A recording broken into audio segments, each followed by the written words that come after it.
오늘 우리가 탐구할 주제는 불에 타도 남고 세월이 흘러도 사라지지 않는 부처님의 빛, 사리입니다. 불에 타도 남고 물에 젖어도 흐려지지 않는 빛. 그 빛을 사람들은 사리라 불렀습니다. 사리는 단순한 돌이 아닙니다. 그것은 부처님이 남기신 법의 결정체이며 형상을 초월한 진리의 응결입니다.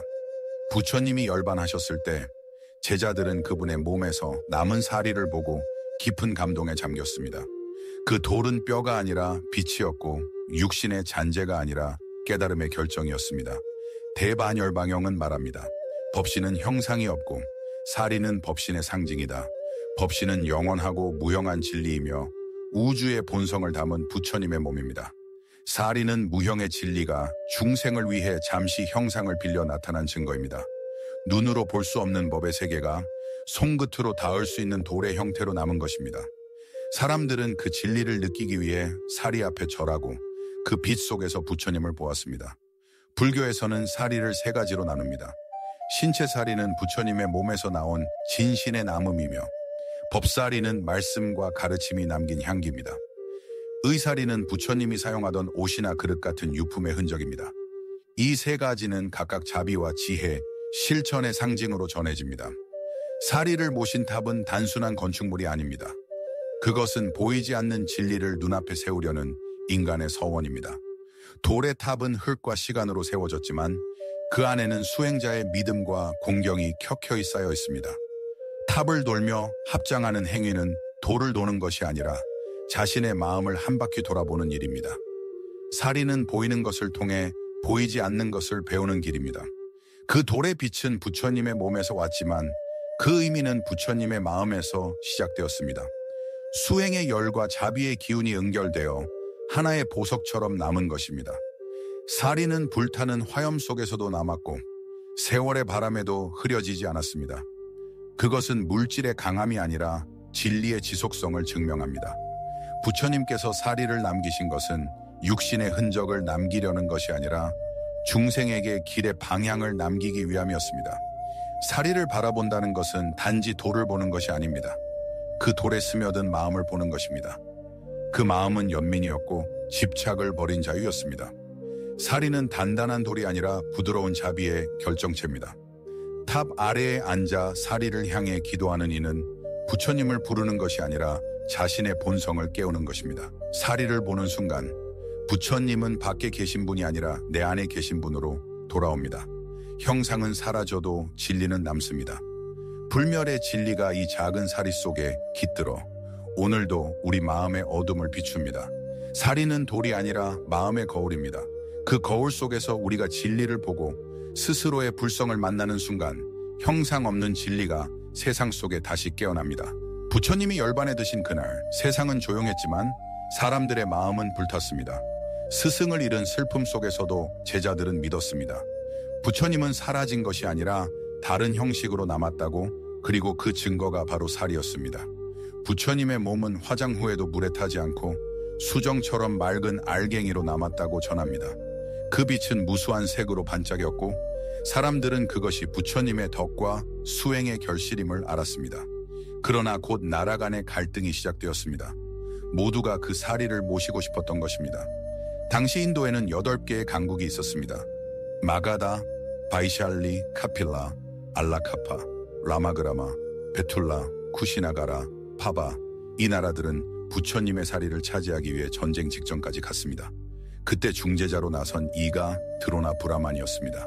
그는 사리를 공평하게 나누어 8나라에 분배하자고 제안했습니다.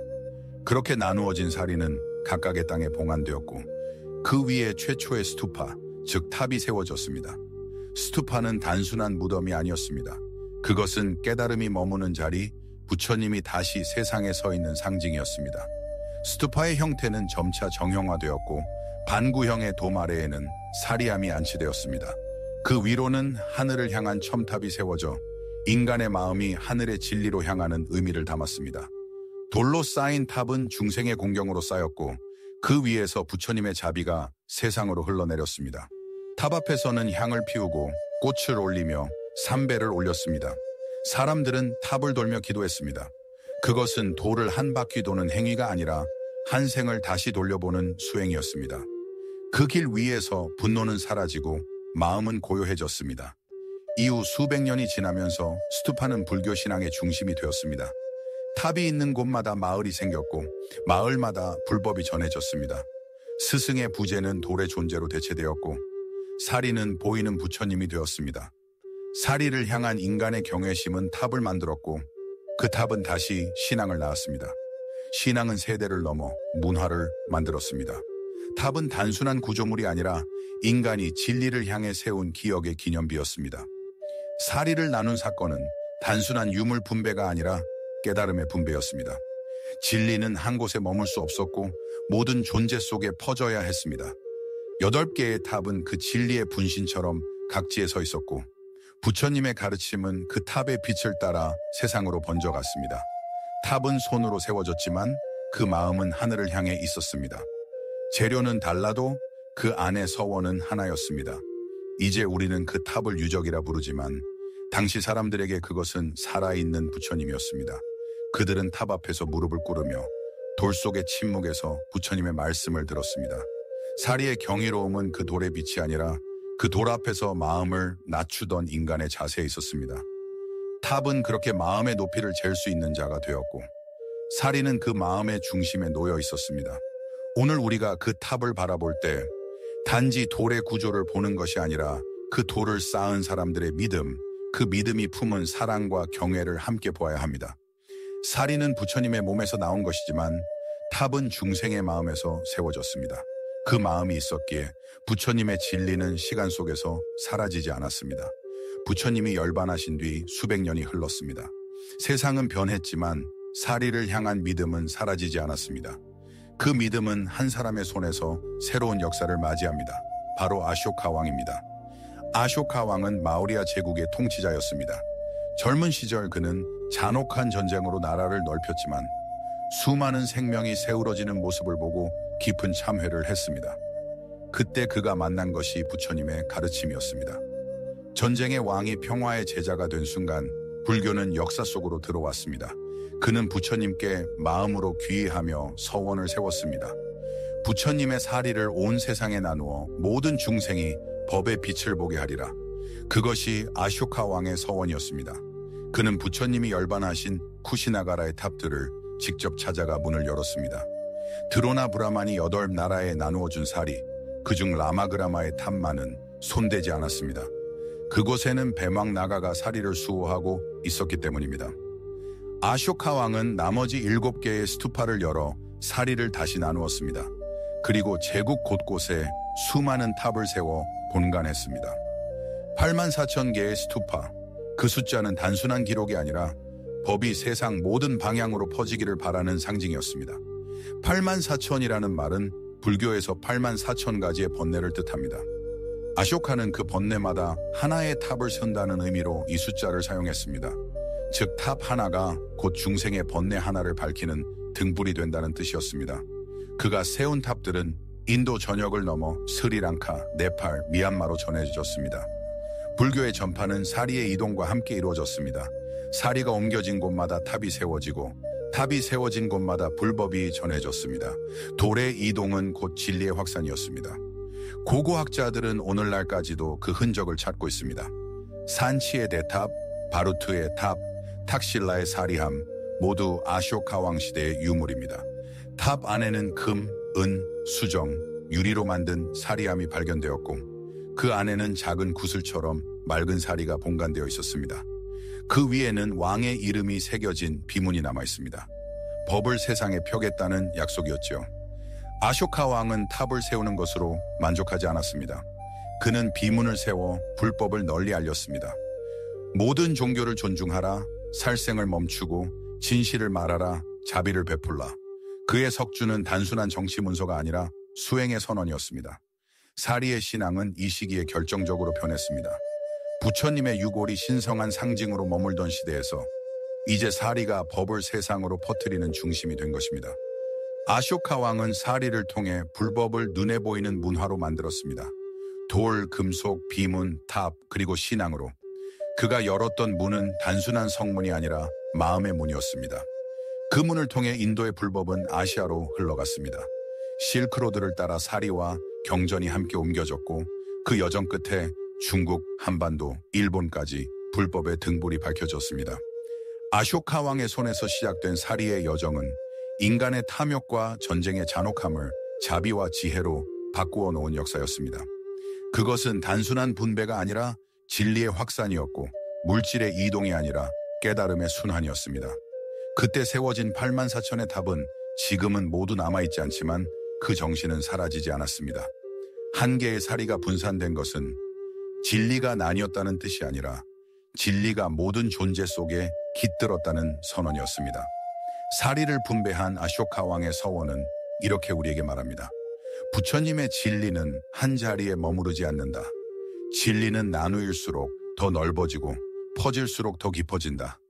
탑은 그 나눔의 증거요. 사리는 그 자비의 씨앗입니다.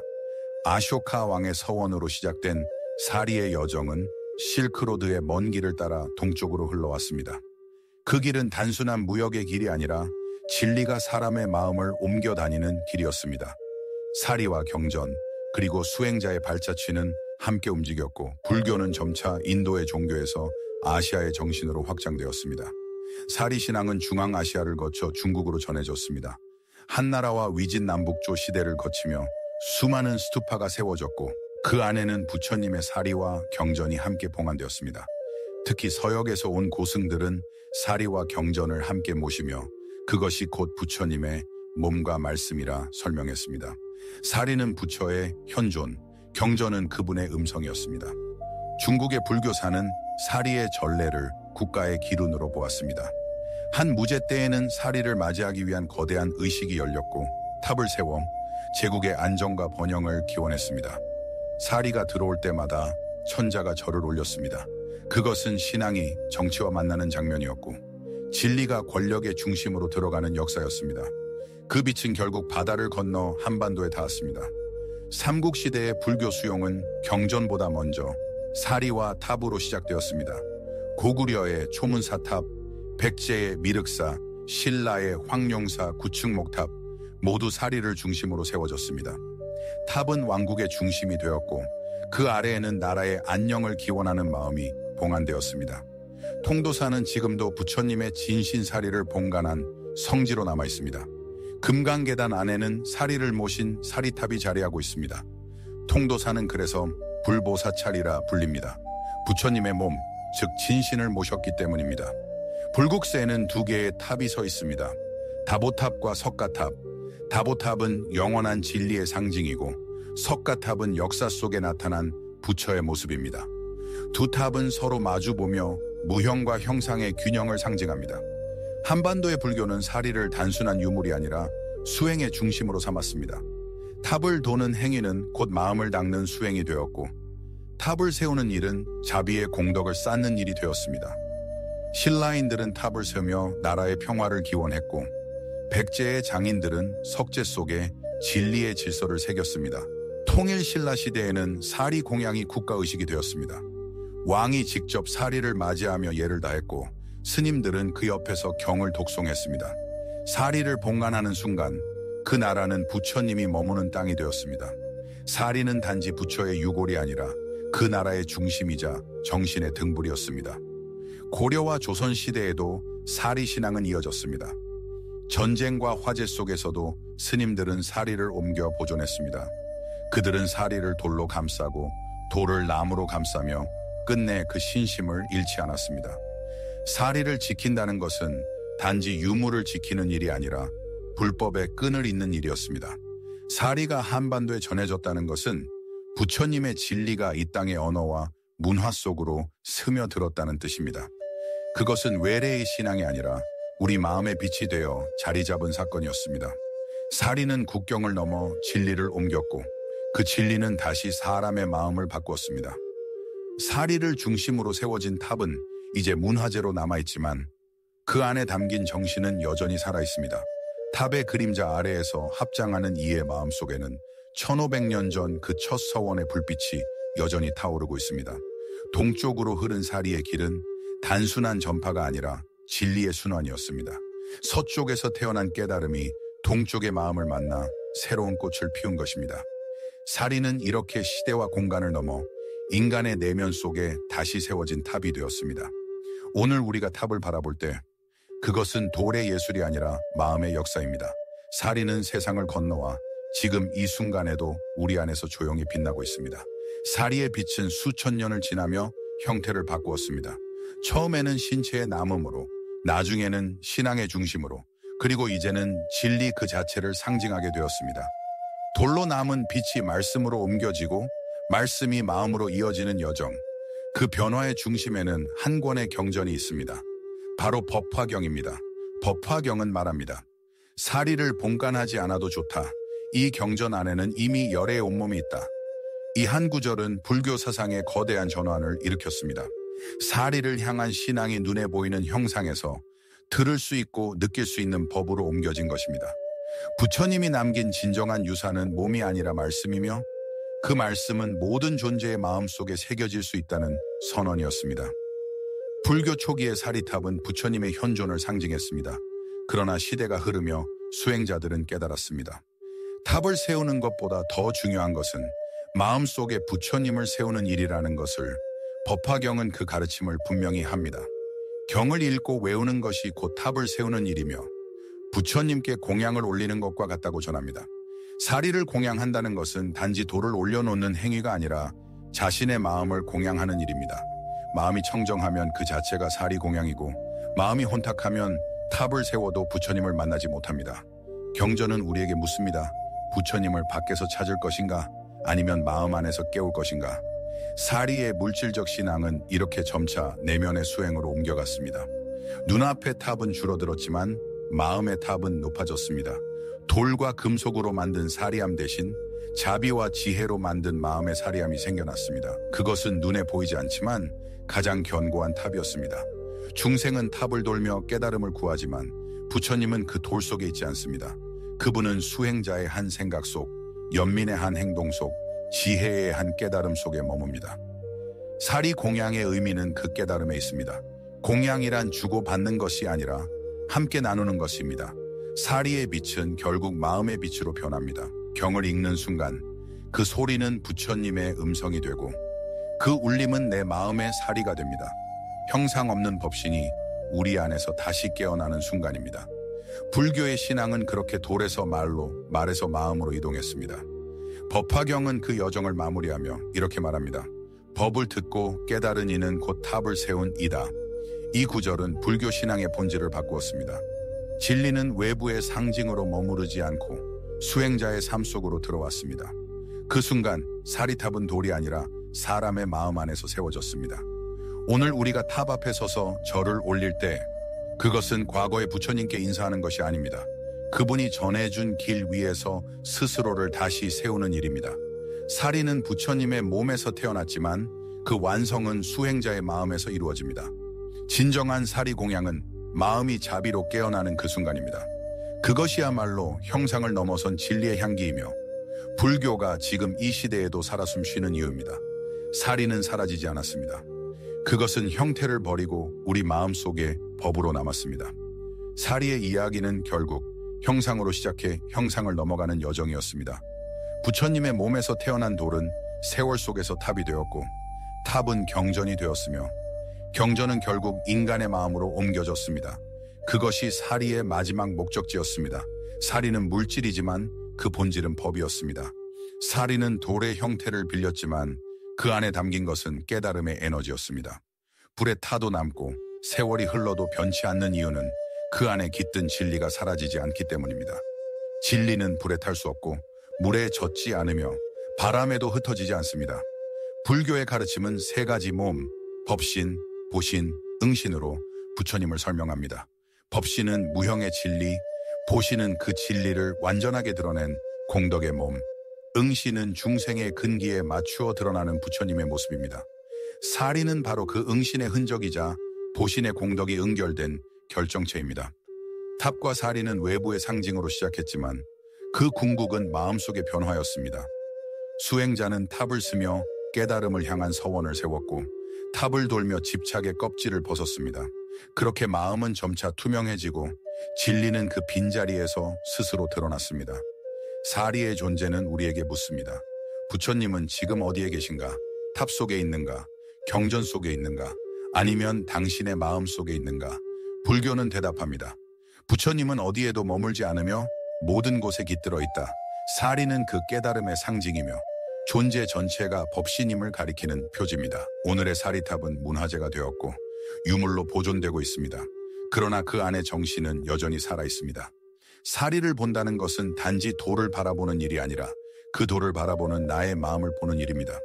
내 안에 깃든 탐욕과 두려움, 그리고 그것을 비우는 순간 드러나는 연민과 지혜, 그것이 바로 지금의 사리입니다. 사리의 여정은 결국 인간의 여정이었습니다. 깨달음을 향해 걷는 모든 존재의 발자취 속에 사리가 깃들어 있습니다. 탑은 돌로 세워졌지만 수행의 탑은 매 순간 새로 쌓입니다.